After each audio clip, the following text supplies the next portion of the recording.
Hey, you know what the best part about the Star Wars universe is? Our impromptu talks here at Talkin Star Wars. Sitting across the pond from me is Mr. Scott. And Scott, we got some really interesting news today, stuff that we thought we were going to get at Star Wars Celebration. Yeah, we got the release date for episode 9, which I find very curious that it's not in December. Yeah, I know.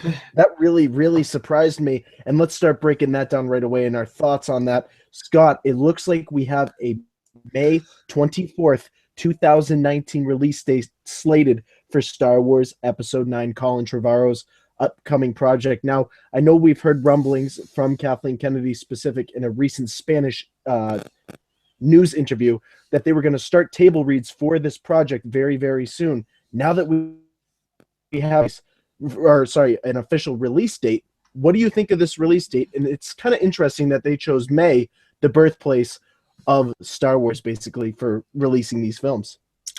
Yeah, it's an interesting time to go. I'm just looking. I've just seen this picture of the Walt Disney Studios release schedule, and there's nothing really coming out at that time of year, other than Frozen 2, which is out in November that year. David have crushed it in December in 2019 because there's nothing really big coming out.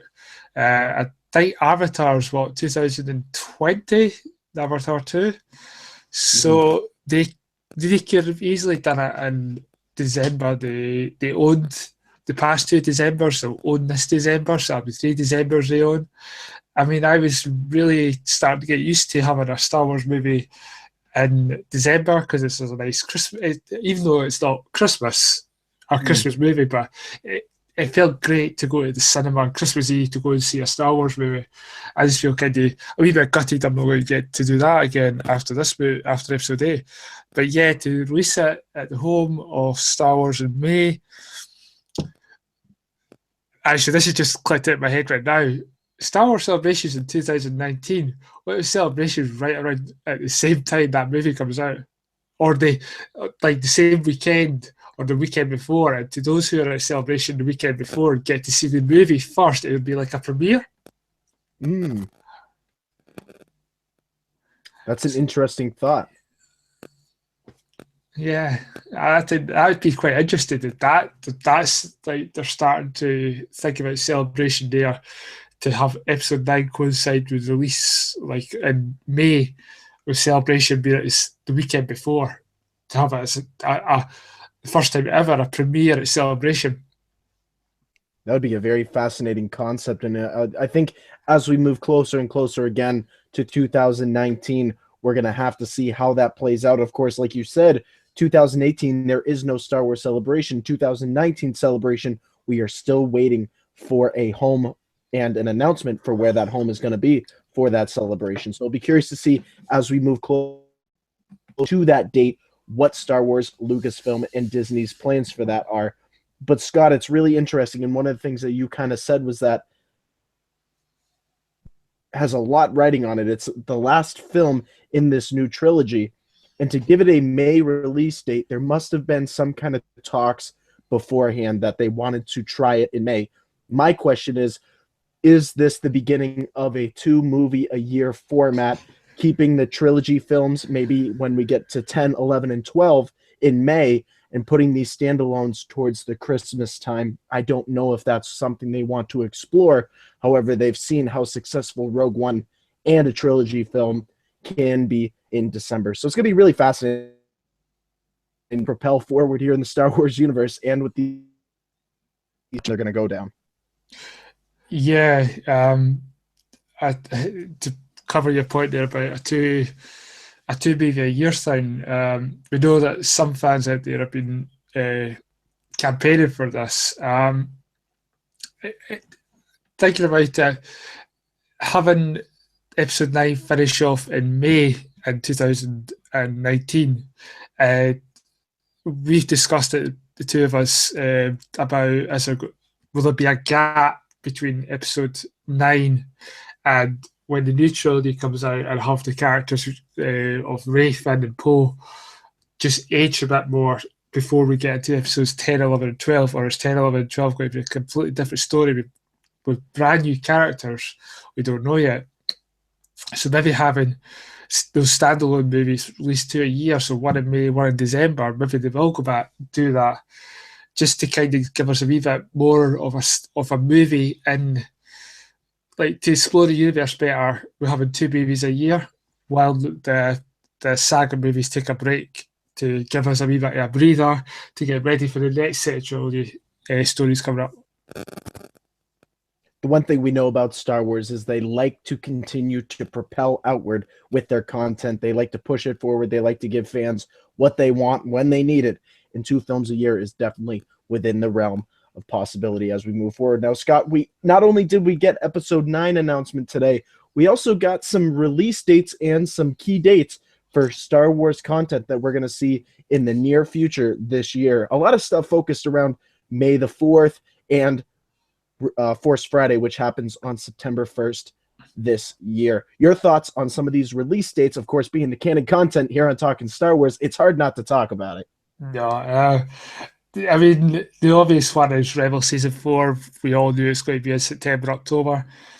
And the Forces of Destiny animation shorts that are coming out, they're in July. But yeah, some of and we all knew Inferno Squad, but some of them, like Phasma, I wasn't too sure when that was coming out.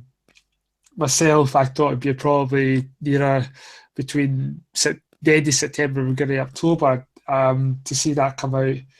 And on the 1st of September with the Leia book and the Legends of Skywalker. That's a great way to start off the Force Friday campaign and a great way to start the main marketing for episode 8 in the autumn. The interesting thing about what I'm looking at is the comics. Usually we don't get a lot of the news of when the comics release. We know comics get released once a month, but I was quite surprised on what days are coming out. So yeah, some of them there. I mean, we've got the Darth Vader one coming out at the start of June, and then we get the second Vader comic come out 2 weeks later, which I can't wait to read. There's so much. I don't know how I'm going to keep up with it all. Scott, you gotta make time for Star Wars. It's how we work here. Oh, I know. I gotta make time for everything. I just probably have to retire quite early. Well, one of the key dates on there, Scott, and I think both of us can agree on this, is the webcomic of Star Wars Lost Stars issue 1. That really fascinates me quite a bit. Yeah.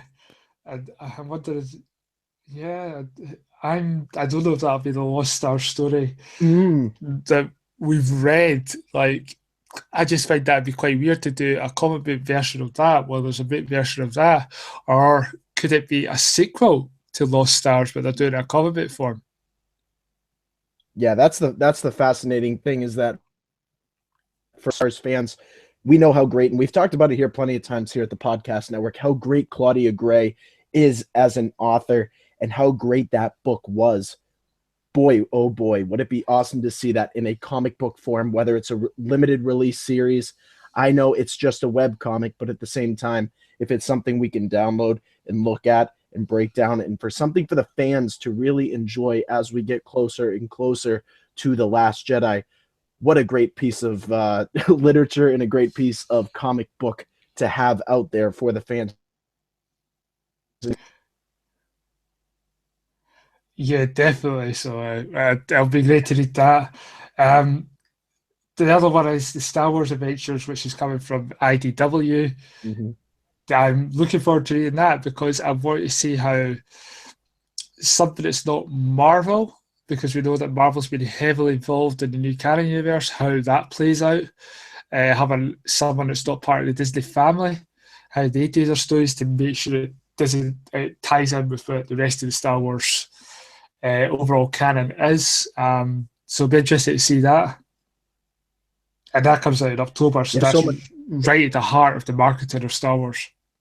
Yeah, right at the heart of them pushing The Last Jedi, right at the heart of content leading up to December. It's going to be great to see how they can handle just so much content at once. I have to admit, this is a lot more content than we have seen past from Star Wars and from Disney. So their handling of this is going to be very fast.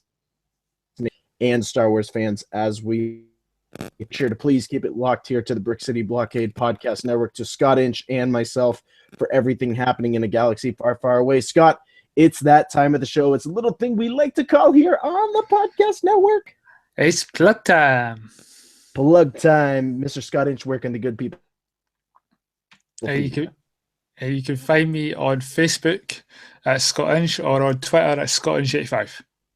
You guys can follow me over on Twitter at Mr. Vogt Tweets. Make sure to follow me over on Instagram at The Official Vote. Make sure to subscribe to the Brick City Blockade Podcast Network on iTunes, and make sure to check out everything happening in a galaxy far, far away at Brick City Blockade. Listening, and we'll see you soon. May the Force be with you. Always.